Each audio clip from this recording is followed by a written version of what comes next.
जहां एक तरफ सुनील गावस्कर ने यह कह दिया कि जो हिंदुस्तानी है ना वो सिर्फ बहानेबाजी में मेडल्स ला सकते हैं।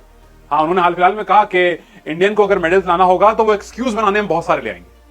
अब लोग इस बात पर काफी निराश हुए थे, लेकिन दोस्तों ओलंपिक खत्म हो चुका है, लेकिन अभी अभी नीरज चोपड़ा वापस आए हैं और उन्होंने आते ही आकर मीडिया में बहानेबाजी शुरू कर दी है। वो समझते हैं कि उन्होंने सिल्वर जो जीता है उसकी कोई अहमियत ही नहीं है और गोल्ड उनसे हार गया है। वो इस पर बहुत ज्यादा शर्मिंदा है, जबकि जो सिल्वर मेडल है दोस्तों वो भी 150 में से सिर्फ और सिर्फ वही लाने में कामयाब हुई। और अब वो कहते हैं कि मेरी जो इंजरी है वो मुझे कोई भी भाला फेंकने की इजाजत नहीं देती। दोस्तों उन्होंने अपनी लाइफ का सबसे बेहतरीन थ्रो मारा है। जब वो इंजरी नहीं थी तब भी उन्होंने 90 कभी क्रॉस नहीं किया, लेकिन अब पाकिस्तानी उनके सामने जीत किया है तो वो समझते हैं कि उनकी बहुत ही बड़ी हार हो गई है। जबकि पाकिस्तानी लोग भी नीरज चोपड़ा की बहुत ज्यादा रिस्पेक्ट करते हैं, लेकिन जहां पर उन पर इंडियन मीडिया का हमें बहुत ज्यादा असर दिख रहा है कि वो आते हैं एक्सक्यूज शुरू कर देते हैं और कहते हैं कि मेरी इंजरी की वजह से मैं सही भाला नहीं फेंक पाया, जिसकी वजह से मेरे से 90 क्रॉस नहीं हुआ और गोल्ड नहीं आया। जबकि उनसे कोई पूछे आपने जिंदगी में पहले कब जाकर आपने 90 क्रॉस किया है? पिछले अपने ओलंपिक में 89, 88 पर आपने जाके गोल्ड मेडल जीता था। अच्छी बात है, इस बार भी आप गोल्ड नहीं ला पाए लेकिन सिल्वर तो ला पाए हैं, लेकिन आप इसे अपनी बेइज्जती क्यों महसूस कर रहे हैं? अगर कोई पाकिस्तानी के अलावा कोई और जीता होता तो दोस्तों इनके कानों पर जो भी न रिखती, क्योंकि बाकी जो मेडल आए हैं वो भी बड़े कंपटीशन के बाद आए हैं, लेकिन वहां पर फर्स्ट कौन आया है इंडियंस को पता भी नहीं होगा। लेकिन यहाँ पर पाकिस्तानी इनसे फर्स्ट आ गया है तो इनका रोना बंद ही नहीं हो रहा। और अब सुनील गावस्कर ने नीरज के इंटरव्यू के बाद उन्होंने ये बात कही है कि बहानेबाजी में अगर गोल्ड मेडल लाने होते तो इंडिया के पास बहुत ज्यादा गोल्ड मेडल हो जाते और इंडिया के जितने प्लेयर यानी 150 के 150 प्लेयर सारे के सारे बहानेबाजी में जीत कर गोल्ड मेडल ले आते। अभी आपने जीत लिया है सिल्वर, बहुत बड़ी बात है, अब आप बहानेबाजी क्यों कर रहे हैं? आप कहते हैं कि आपकी चोट ने आपको रोके रखा, जब आप ठीक थे तब आपने जिंदगी में कभी भी इतना बड़ा थ्रो नहीं फेंका जो इस बार आपने फेंका है। आप बिल्कुल भी इंजर्ड नहीं थे, आप बिल्कुल फिट थे, इसी वजह से आपने अपनी लाइफ का सबसे बेहतरीन थ्रो फेंका। जहाँ पर इंजरी की बात है तो वहाँ पर इंजरी तो सबको होती रहती है, लेकिन लाइफ लॉन्ग उसे कोई लेकर चलता नहीं है। अरशद नदीम को भी नी इंजरी हुई है और दोस्तों ठीक मैच से पहले उनके कोच से पूछ के तो अरशद नदीम इतना परेशान हो गया था कि उसकी नी इंजरी जाग गई थी। तब दोस्तों डॉक्टर्स आए और उन्होंने उसका इलाज किया और उसे फिट किया और कहा कि जाओ तुम आराम से अपना गेम पूरी करो, कोई मसला नहीं है इस इंजरी का। तो इंजरी तो उनके साथ भी थी जिन्होंने 92.97 मारा। इंजरी आपके साथ अगर थी तो वो आपके दिल में सिर्फ और सिर्फ इंजरी का